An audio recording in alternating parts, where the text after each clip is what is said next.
Bismillahirrahmanirrahim. Assalamualaikum warahmatullahi wabarakatuh. Waalaikumsalam warahmatullahi. Jumpa lagi bersama kita di program acara Sering Sharing ringan biar nggak ada yang keberatan.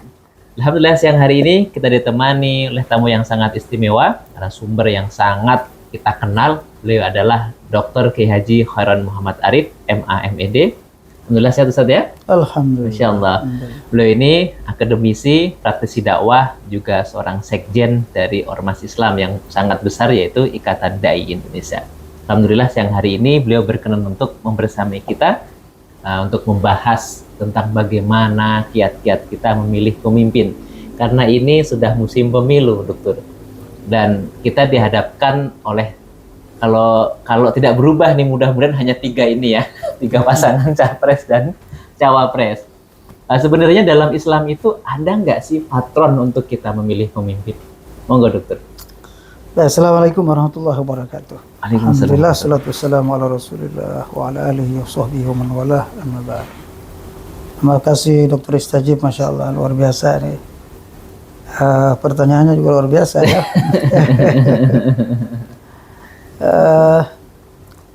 Islam itu adalah agama yang sempurna ya. Al-yawma akmaltu lakum dinakum wa atmamtu alaikum ni'mati wa raditu lakum al-islam madinah. Sudah aku sempurnakan agamamu ini, kata Allah SWT kepada Nabi Muhammad SAW. Dan ini menurut sebagian ahli tafsir ayat terakhir turun ya. Berarti sudah selesai, syariat sudah lengkap semua diturunkan oleh Allah. Akan dalam ayat yang lain Allah juga berfirman, ma farratna fil kitab min kulli syai'. Kami tidak meninggalkan prinsip-prinsip kehidupan apapun dalam kehidupan manusia. Kami tidak ada yang kami tinggalkan dalam Al-Quran. Artinya semua ada dalam Al-Quran. Jadi menunjukkan kelengkapan agamanya. Nah, termasuk di dalamnya adalah masalah politik, masalah ekonomi ya. Para ulama ahli usul berpendapat bahwa Islam itu ada 3 dimensi utama ya. Akidah, syariah, dan akhlak. Akidah kita tahu ya, ada tauhid, masalah iman, rukun iman dan seterusnya. Lalu kemudian ada syariah. Syariah itu juga terbagi menjadi 3 ya. Ada muamalah, ada ibadat, dan ada al-ahkam syariah, al-qadaya dan seterusnya, al-qada. Politik itu bagian dari muamalah. Sama dengan ekonomi bank syariah. Dalam Islam itu Masya Allah lengkap ya. Waris, nikah itu bagian dari muamalah. Karena dia kalau orang Barat itu mengistilahkan dengan social science, ya, ilmu-ilmu sosial, bidang-bidang sosial yang terkait dengan al-alaqa al-ijtimaiyah, hubungan antar manusia. Nah, politik itu kan mengatur hubungan antar manusia, hubungan antara lembaga DPR, MPR, ada 3 tiras politika itu dia atur oleh Islam. Nah, bagaimana memilih pemimpin itu juga, tapi terkait dengan masalah memilih pemimpin, politik secara umum adalah bagian dari Islam, bagian muamalah dari muamalah. Tetapi ketika memilih pemimpin itu tidak hanya terkait dengan masalah muamalah ternyata. Jadi memilih pemimpin itu terkait masalah akidah. Ya, sebagian besar ulama mengaitkan masalah memilih pemimpin itu terkait dengan masalah akidah. Kenapa? Karena masalah loyalitas, atau yang kita kenal al-wala ya.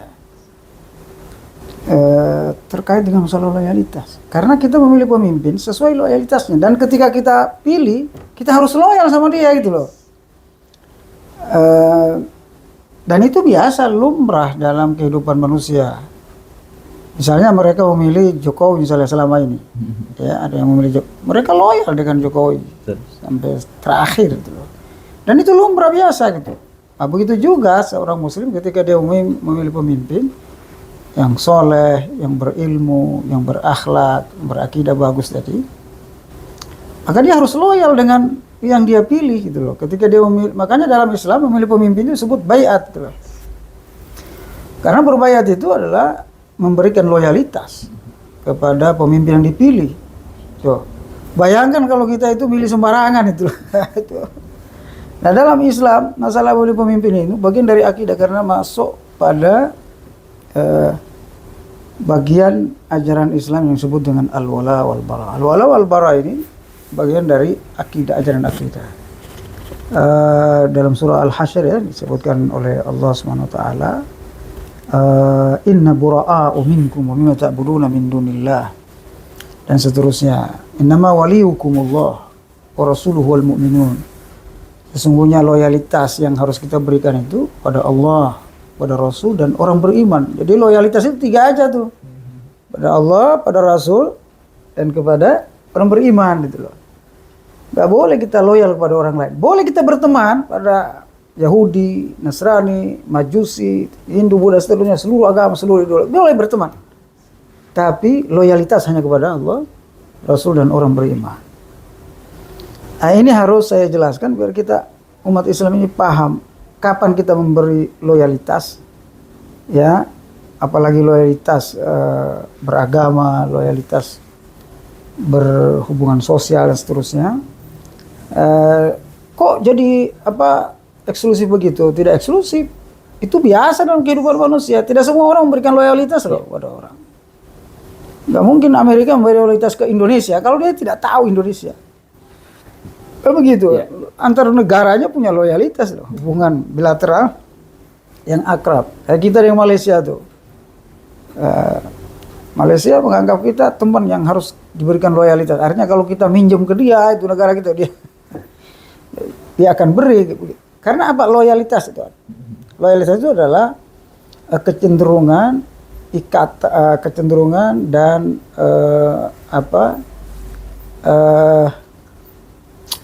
ikatan, karena berdasarkan ikatan-ikatan tertentu kepada kelompok atau orang lain. Itulah loyalitas. Nah, loyalitas dalam Islam itu berdasarkan tauhid, berdasarkan akidah. Nah, memilih pemimpin di situ babnya itu, bab loyalitas itu loh.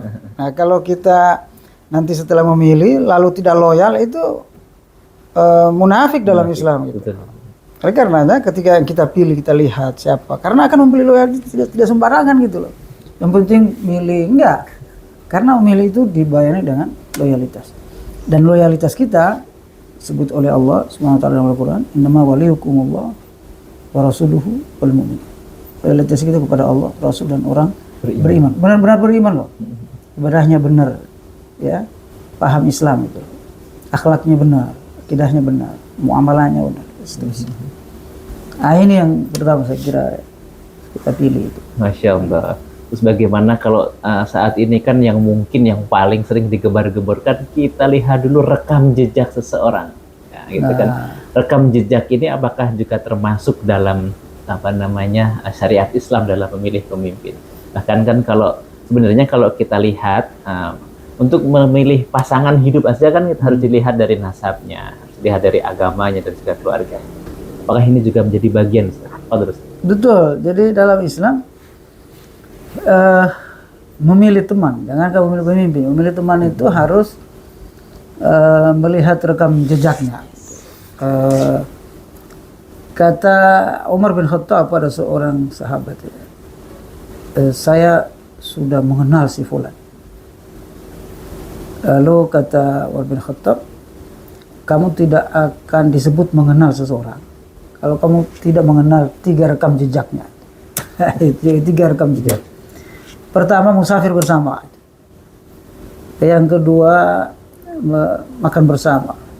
Yang ketiga itu pernah menginap bersama. Lalu itu rekam jejak dalam Islam. Sehingga kita tahu ketika dia tidur begini modelnya. Ketika dia malam nggak ada orang makan begini modelnya. Jadi ketahuan semua gitu loh. Dulu kan zaman dulu nggak ada medsos, nggak ada internet dan seterusnya. Jadi rekam jejak itu nggak pakai internet, nggak pakai medsos, nggak pakai dunia maya gitu ya. Tetapi rekam jejak sehari-hari, bergaul sehari-hari.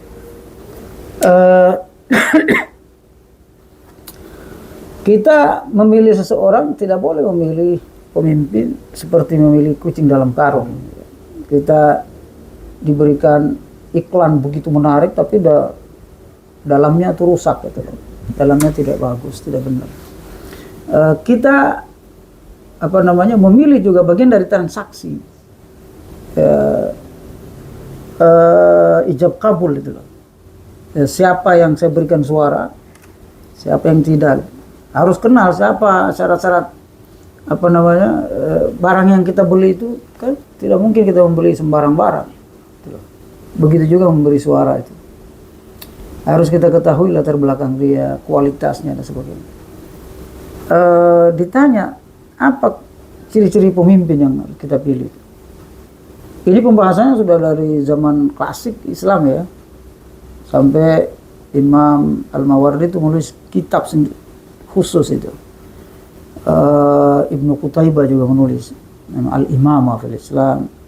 Kalau Al-Mawardi menulis Al-Ahkam As-Sultaniyah. Nah, syarat-syarat pemimpin itu banyak. Tapi yang penting itu adalah pertama dia ini bagian juga rekam jejak bahasa kita sekarang, rekam jejak. Nah, di antaranya adalah beriman dan takwanya bagus. Iman dan takwanya bagus. Iman itu beda loh sama takwa. Kalau takwa itu dia pasti jalanin agama ini, lahir batin. Lalu kemudian akhlaknya bagus. Akhlaknya bagus. Dia akhlaknya itu sesuai Al-Quran dan As-Sunnah. Karena khuluquhul Quran. Nabi itu kan akhlaknya Quran. Ya, di antara akhlak Nabi apa? Ya, tidak mau lihat maksiat. Ya, tidak mau korupsi, nggak boleh yang korupsi, nggak boleh yang makan syubhat. Ya. Tidak jelas dan seterusnya gitu. Nah, itu rekam jejak dalam Islam. Yang berikutnya hubungannya dengan orang lain itu loh. Bagus apa enggak? Dan yang paling penting hubungannya dengan Allah. Nah, kita tahu hubungan dengan Allah itu seperti apa dari ibadahnya.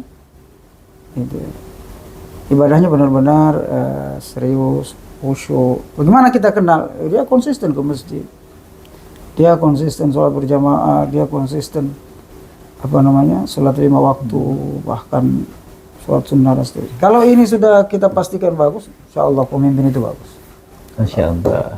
Mungkin sebelum kita tutup, pesan untuk para pemirsa kita, bagaimana kemudian kita menghadapi pemilihan umum di tahun 2024 nanti, sekaligus mungkin pemimpin yang cenderung untuk yang bagaimana yang bagus untuk pemimpin bangsa kita.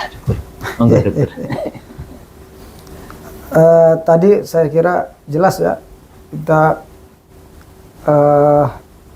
di dalam undang-undang bahkan apalagi dalam Al-Quran, kita memilih pemimpin itu cerdas. Penting itu ya, cerdas. Karena makanya syarat utama pemimpin itu al-aqil, ya, al-alim, cerdas, alim. Kenapa butuh cerdas? Karena problem negara itu bos banyak, apalagi zaman sekarang. Kalau orang tidak cerdas bahaya, itu salah guna nanti negara ini. Ya. Dia cerdas, pikirannya bagus, lurus. Dan walaupun syarat pertama itu ikhlas juga ya, ikhlas memperjuangkan bangsa. Pesan terakhir begini, penting sekali. Ternyata memilih pemimpin itu tidak hanya sekedar nyoblos selesai, tapi mengamankan suara itu penting. Apalagi kita terlibat dalam kecurangan, dosa besar. Ya, seumur hidup nggak bisa dimaafkan. Mau minta maaf sama siapa gitu? Kalau kita melakukan kecurangan pemilu, mau minta maaf sama siapa? Karena dosanya itu kolektif. Kalau saya dosa sama antum, bersalah sama antum, saya bisa minta maaf. Yeah. Bayangkan kalau mau minta maaf dengan paslon, dengan tim sesnya, dengan pemilihnya itu, seluruh Indonesia kita harus minta maaf. Oleh karenanya ini petugas-petugas negara gitu ya, dalam pemilihan seperti KPU dan sebagainya itu harus amanah, jujur, karena dipertanggungjawabkan hadapan Allah. Sehingga tidak terjadi kecurangan. Nah, juga kita memilih itu ketika mencoblos, kewajiban kita adalah mencegah kemungkaran, yaitu kecurangan itu. Ya, dalam Islam mencegah kemungkaran itu wajib loh.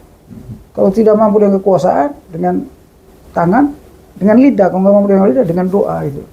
Harus. Dan kecurangan itu adalah bagian dari kemungkaran. Jangan sampai orang yang sudah berhak menang tidak jadi menang.